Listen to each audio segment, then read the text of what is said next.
أعوذ بالله من الشيطان الرجيم بسم الله الرحمن الرحيم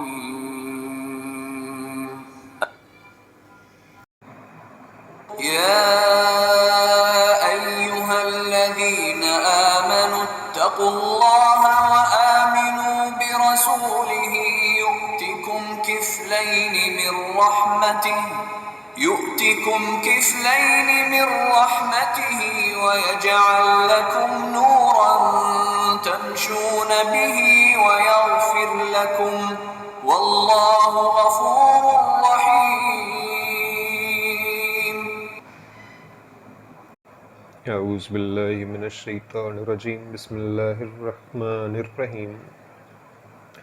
اے ایمان والو، اللہ سے ڈرو اور اس کے رسول صلی اللہ علیہ وآلہ وسلم پر ایمان لاؤ۔ وہ اپنی رحمت سے تمہیں دگنا اجر عطا فرمائے گا اور تمہارے لیے نور کر دے گا جس میں تم چلو گے، اور تمہیں بخش دے گا، اور اللہ بخشنے والا مہربان ہے۔ اس آیت کریمہ کی تفسیر امام ابن کثیر یوں بیان فرماتے ہیں کہ یہ آیت مسلمانوں اور یہود و نصارہ کے لیے ایک مثال کے طور پر اتاری گئی ہے۔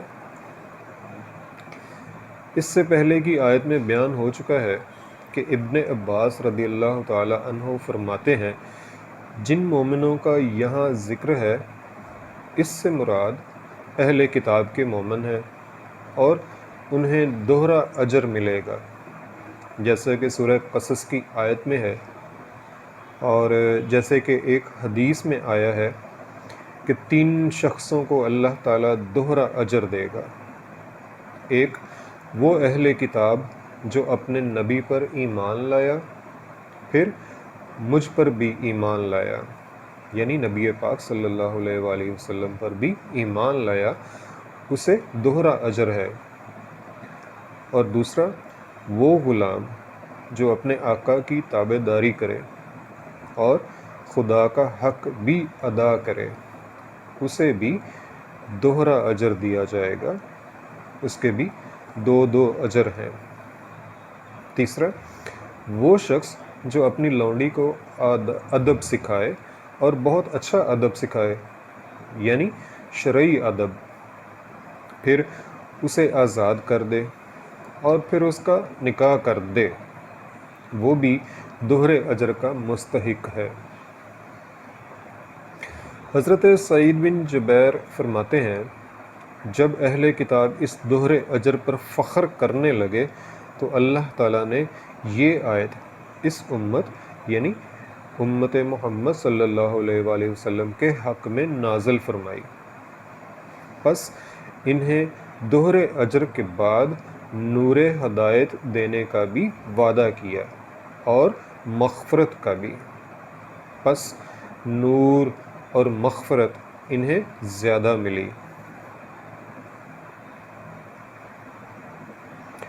حضرت عمر فاروق رضی اللہ تعالی عنہ نے یہودیوں کے ایک بہت بڑے عالم سے دریافت فرمایا کہ تمہیں ایک نیکی پر زیادہ سے زیادہ کس قدر فضیلت ملتی ہے؟ اس نے کہا 350 تک۔ آپ نے اللہ کا شکر ادا کیا اور فرمایا ہمیں تم سے دوہرا ملا ہے۔ حضرت سعید نے اسے بیان فرما کر یہی آیت پڑھی اور فرمایا اسی طرح جمعہ کا دوہرا اجر ہے۔ صحیح بخاری شریف میں ہے مسلمانوں اور یہود و نصارہ کی مثال اس شخص کی طرح ہے جس نے چند لوگوں کو کام پر لگایا، اجرت ٹھہرا لی، اور ان لوگوں نے ظہر تک کام کر کے کہہ دیا کہ اب ہمیں ضرورت نہیں، جو ہم نے کیا ہم اس کی اجرت بھی نہیں چاہتے اور اب ہم کام بھی نہیں کریں گے۔ اس نے انہیں سمجھایا بھی کہ ایسا نہ کرو، کام پورا کرو اور مزدوری لے جاؤ، لیکن انہوں نے صاف انکار کر دیا اور کام ادھورا چھوڑ کر اجرت لیے بغیر چلتے بنے۔ اس شخص نے اور مزدور لگائے اور کہا کہ باقی کام تم لوگ شام تک پورا کرو اور پورے دن کی مزدوری میں تمہیں دوں گا۔ وہ لوگ کام پر لگے، لیکن عصر کے وقت یہ بھی کام سے ہٹ گئے اور کہہ دیا کہ اب ہم سے نہیں ہو سکتا، ہمیں آپ کی اجرت نہیں چاہیے۔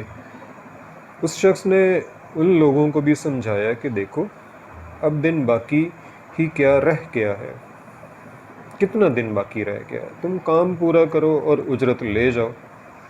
لیکن یہ لوگ بھی نہ مانے اور چلے گئے۔ اس نے پھر اوروں کو بلایا اور کہا، لو تم مغرب تک کام کرو اور دن بھر کی مزدوری لے جاؤ، یعنی عصر سے مغرب تک کام کرو اور سارے دن کی مزدوری لے جاؤ۔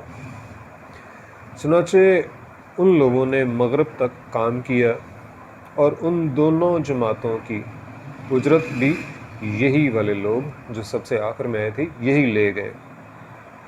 بس یہ ہے ان کی مثال اور اس نور کی مثال جسے انہوں نے قبول کیا۔ پھر فرمایا گیا ہے، یہ اس لیے کہ اہل کتاب یقین کر لیں کہ خدا جسے دے یہ اس کے لوٹانے کی اور جسے نہ دے اسے دینے کی کچھ بھی قدرت نہیں رکھتے، اور اس بات کو بھی وہ جان لیں کہ فضل و کرم کا مالک صرف وہی پروردگار ہے، اس کے فضل کا کوئی اندازہ اور کوئی حساب نہیں لگ سکتا۔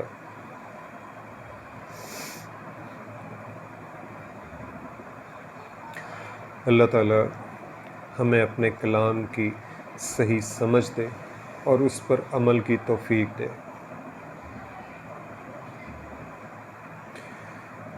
آمین۔